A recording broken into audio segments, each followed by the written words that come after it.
No puedes salvar animales sin pensarlo bien. No puedes alimentar animales. No puedes interponerte en la erradicación de especies invasoras, a menos que seas un profesional y expongas argumentos serios. We're tired of seeing animals targeted because people feel that they're a nuisance or pose some kind of an inconvenience. Pero si te dejas llevar por las emociones, es 100% probable que empeores las cosas. He visto muchas cosas mientras buscaba información para el vídeo de hoy. Creo que necesito otra taza de café.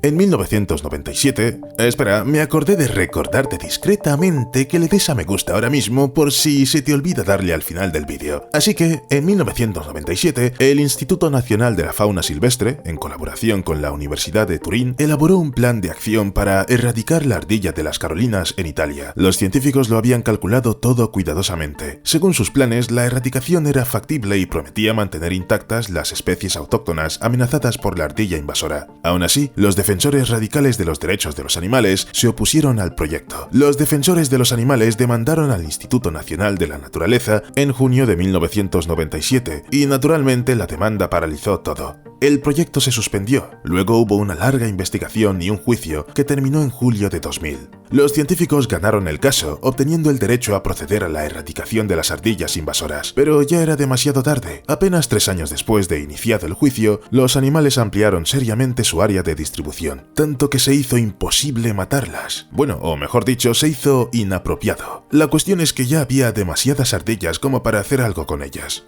A medio y largo plazo, es probable que las ardillas de las Carolinas se extiendan por Eurasia continental, y nada podrá detenerlas, porque se ha perdido el momento. El exterminio debería haberse hecho cuando los animales aún eran escasos. Los biólogos de la conservación pueden parecer personas bastante crueles porque consideran que las especies exóticas son una grave amenaza para la biodiversidad. Para hacer frente a las invasiones, estos científicos suelen recomendar erradicar por completo las especies invasoras, aunque sea alguien pequeño, mono y peludo. Y ese bicho tan mono y peludo, por cierto, está considerado una de las especies invasoras más agresivas del mundo. En los 140 años transcurridos desde que la ardilla de las Carolinas fue introducida desde Norteamérica, se ha extendido por gran parte del Reino Unido y ha llevado a la ardilla común autóctona al borde de la extinción. Además, la ardilla de las Carolinas ha colonizado casi 2000 kilómetros cuadrados del noroeste de Italia, y los defensores de los derechos de los animales han impedido a los biólogos detener a la invasora. Y ahora se ha permitido que la especie invasora se extienda a Francia y Suiza y acabe desplazando a las ardillas comunes de gran parte de su área de distribución.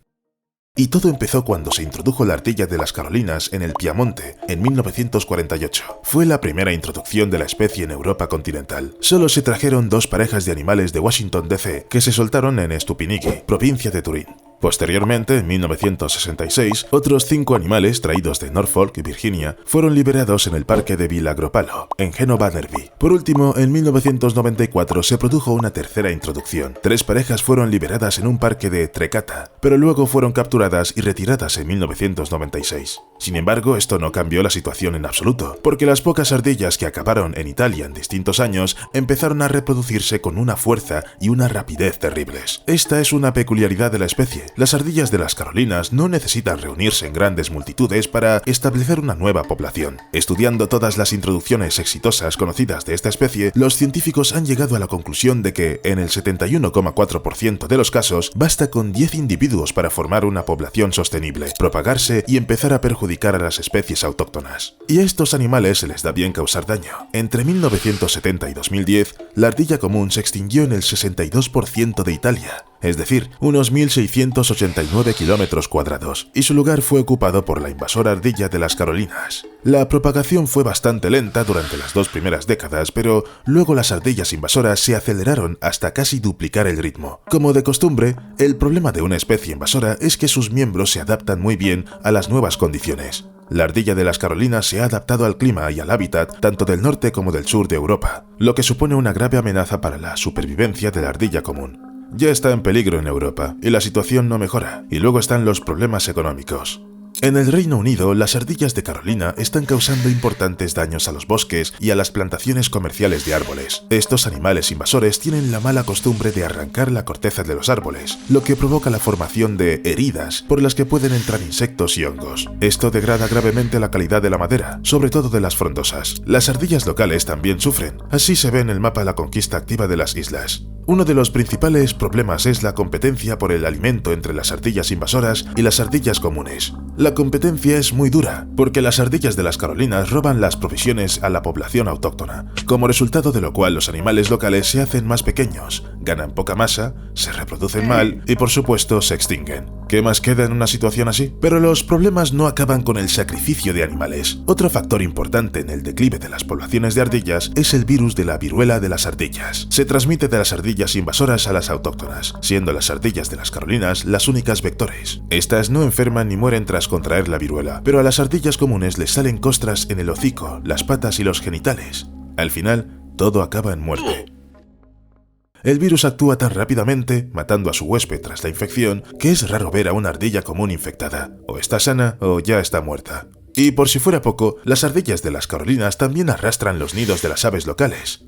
¿Por qué? A veces se alimentan de huevos de ave e incluso pueden comer a los polluelos si se presenta la oportunidad. Como ya es demasiado tarde para exterminar a la ardilla de las Carolinas, solo queda predecir su distribución. Este es el aspecto actual de las áreas de distribución. Las ardillas carolinas están marcadas en gris, las comunes en rojo y los lugares donde comparten territorio en naranja. En el mejor de los casos, las ardillas de las Carolinas llegarían a los Alpes occidentales entre 2026 y 2036, a Francia entre 2066 y 2071 y a Suiza entre 2051 y 2066. Si el desarrollo sigue un mal plan, bueno, ocurrirá mucho antes que eso. Y a juzgar por lo ocurrido en las islas británicas, Italia y el resto de Europa continental, tienen malas perspectivas. Si las ardillas ya han tenido tiempo de reproducirse, que lo han tenido, el sacrificio ya no va a funcionar. Sí, se puede intentar recuperar un poco de territorio de la especie invasora, pero esas victorias son efímeras. Los animales volverán a multiplicarse y repoblarán el lugar que en cierto modo fue liberado de ellos. En resumen, es una guerra que ya no se puede ganar. El momento ha pasado. Y los activistas de los derechos de los animales pensaban que estaban haciendo lo correcto, como otro grupo de ellos que acudió a un restaurante chino de Dublín el 8 de mayo de 2015, abrió el tanque que contenía las langostas y se las llevó a todas consigo. A continuación, las 11 personas liberaron las langostas en el mar, en Clontarf, un barrio de Dublín. Pensaban que habían salvado a los animales que estaban a punto de morir. Pero el problema es que esas langostas probablemente murieron. No se puede coger un animal, soltarlo en un lugar cualquiera y esperar que todo vaya bien a partir de ahí. Normalmente en estas situaciones los animales liberados mueren porque simplemente no están adaptados a este tipo de libertad. Por ejemplo, las langostas suelen vivir en aguas cálidas tropicales como las del Mar Caribe, pero Dublín está lejos de la misma zona climática, y el mar de Irlanda es demasiado frío para que las langostas sobrevivan de forma natural, por no hablar de que hay depredadores desconocidos, presas desconocidas e incluso enfermedades a las que estos animales no están adaptados en absoluto. En resumen, los pobres probablemente murieron incluso más rápido de los que se los habrían comido en un restaurante.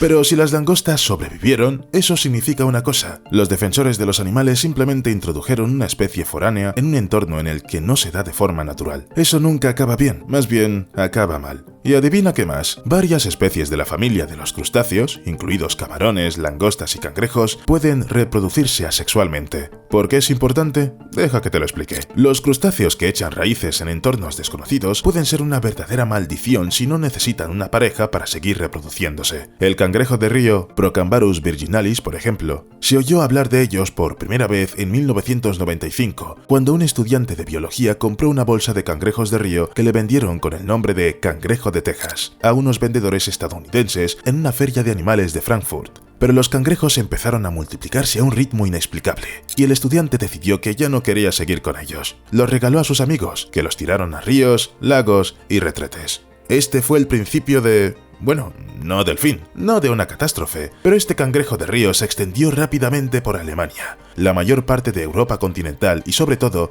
por la isla de Madagascar, y allí, por cierto, ecosistemas de agua dulce únicos pero extremadamente frágiles. Cuando los científicos descubrieron la invasión, se asombraron de la capacidad de reproducción de estos cangrejos de río.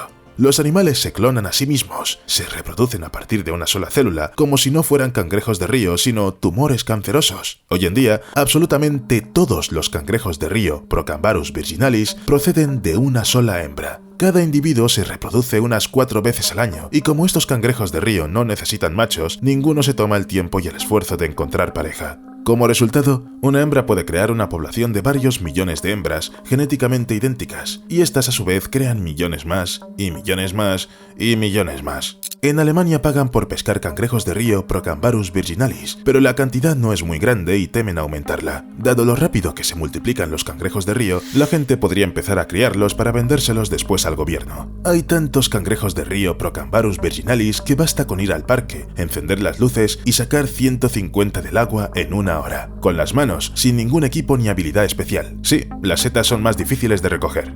Mientras tanto, en Madagascar, donde la especie llegó alrededor de 2007, el número de cangrejos de río se cuenta ya por millones. Naturalmente, la especie autóctona está amenazada. Sí, y básicamente los cangrejos de río son animales que pueden convertirse fácilmente en un problema en todo el mundo. Por ejemplo, el cangrejo de río de Luisiana está exterminando peces de agua dulce y otros animales en Egipto, Kenia y Sudáfrica, y también en Alemania. Por eso, cuando los activistas en defensa de los animales los rescatan, existe un riesgo muy alto de que las especies invasoras y dañinas acaben en la naturaleza, remodelando por completo el ecosistema local. Así, en 2017, 2 activistas liberaron cientos de langostas y cangrejos en el mar cerca de Brighton, que pretendían vender y comer. Los animales fueron liberados al océano sin ni siquiera comprobar cómo eran, y deberían haberlo hecho. Resultó que eran langostas americanas consideradas invasoras en el Reino Unido, y soltarlas en aguas locales es infringir la ley, y simplemente es perjudicial, claro. Así que, antes de rescatar animales, lee los libros. Vale, para ser exactos, los 2 de Brighton no eran activistas por los derechos de los animales, sino que estaban celebrando una ceremonia budista de liberación de la vida, en la que se rescata a criaturas enviadas al matadero y se las devuelve a su hábitat natural. Pero al tratar con la policía, no funcionó, y los budistas fueron multados con más de $20.000.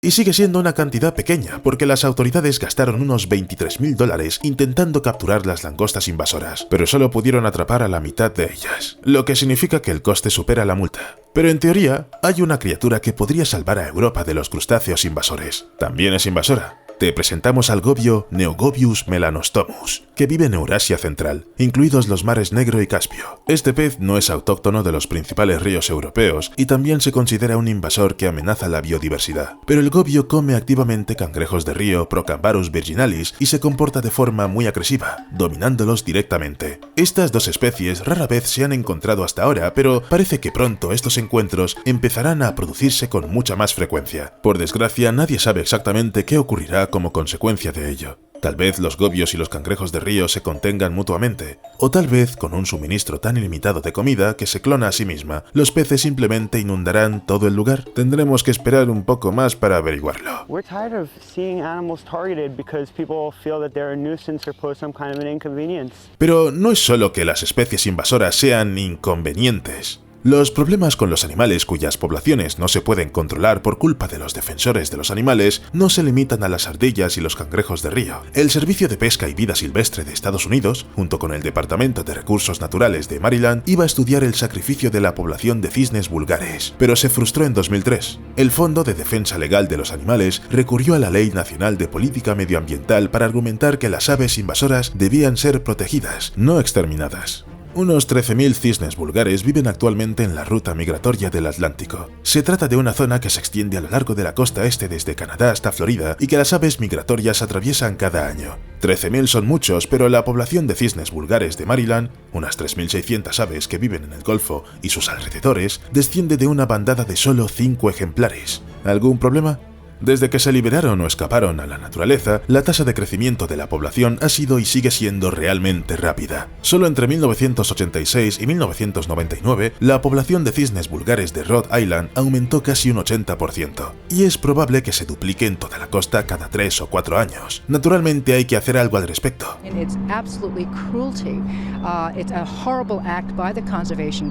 Excepto que el estatus del cisne vulgar como especie invasora en Norteamérica está siendo cuestionado por el grupo Salva los Cisnes Vulgares. Sus miembros sostienen que los cisnes vulgares son nativos de la región y por tanto merecen protección. Las autoridades no están de acuerdo. Oficialmente los cisnes vulgares no solo están clasificados como especie invasora, sino que también se consideran una de las especies de aves acuáticas más agresivas del mundo. Los residentes locales se quejan de que hay demasiados cisnes, pero los defensores de los derechos de los animales creen que los medios letales son innecesarios. El problema puede resolverse de otras maneras, sobre todo porque a la gente le gustan estos gráciles pájaros blancos. ¿Quizá pedirles que no críen? Incluso cuando la legislatura de Maryland aprobó en 2001 una ley que preveía el control letal de los cisnes vulgares, hubo dos activistas que insistieron en que debían conservarse al menos 500 ejemplares. Teniendo en cuenta lo rápido que crecía la población, no era una solución muy buena.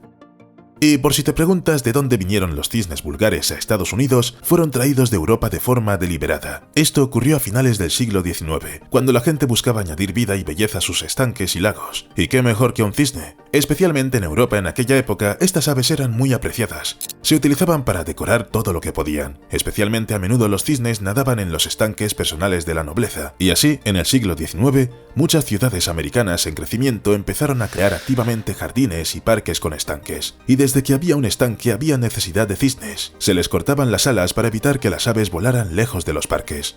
Sin embargo, estos cisnes o sus crías se asilvestraron rápidamente debido a su alta tasa de reproducción, a la falta de depredadores naturales y a la abundancia de hábitat adecuado. Los cisnes vulgares han pasado de ser adornos de los parques a convertirse en enormes poblaciones. Y ya no era tan bonito. No solo los vecinos se quejan de los ataques de los cisnes, te recuerdo que es un ave muy agresiva, sino que los cisnes también están teniendo un efecto negativo en otras aves acuáticas locales. Como corresponde a una especie invasora, los cisnes vulgares desplazan a las poblaciones de aves autóctonas, agotan la vegetación de la que se alimentan y en general se comportan de la forma más descortés posible. Los biólogos afirman literalmente que los cisnes vulgares son capaces de alterar la cadena alimentaria natural simplemente por su voracidad. Varios estudios han documentado reducciones significativas de la vegetación acuática e incluso la desaparición completa de algunas especies vegetales. Sencillamente se las comieron. Naturalmente, los peces que dependen de estas plantas también sufren. Y luego está la época de cría, durante la cual los cisnes vulgares ocupan hasta 4 hectáreas de territorio, ahuyentando agresivamente a todo el mundo, incluidas las especies locales que también necesitan un lugar donde anidar. Los cisnes obligan a otras aves a abandonar sus nidos e incluso matan a los polluelos. En definitiva, no son vecinos que se puedan desear a nadie. Con todo esto, la insistencia en proteger a los cisnes parece un intento de ponerse del lado de un matón. Y no porque proteger a los animales sea malo, es una gran iniciativa. Pero aún así, merece la pena recurrir a la experiencia de los biólogos para que funcione. Incluso hay casos documentados de cooperación que han beneficiado a ambos grupos: los defensores de los derechos de los animales y los biólogos conservacionistas. Por ejemplo, en Fort Worth, Texas, se aplicó con éxito un programa de control de jabalíes. En primer lugar, se informó a todas las partes interesadas que estaban preocupadas por los cerdos de los daños que causaban. Se explicó todo con detalle. Se explicó probablemente más de una vez. Y después los defensores de los animales participaron en la elaboración de un plan de sacrificio. Trabajaron con biólogos para encontrar las formas más humanas de matarlos y eligieron métodos de eliminación. ¿Y sabes qué? Estuvo bien, porque el objetivo es el mismo: cuidar la naturaleza y cuidarla como es debido. ¿Seguro que pusiste un like? ¡Hasta luego!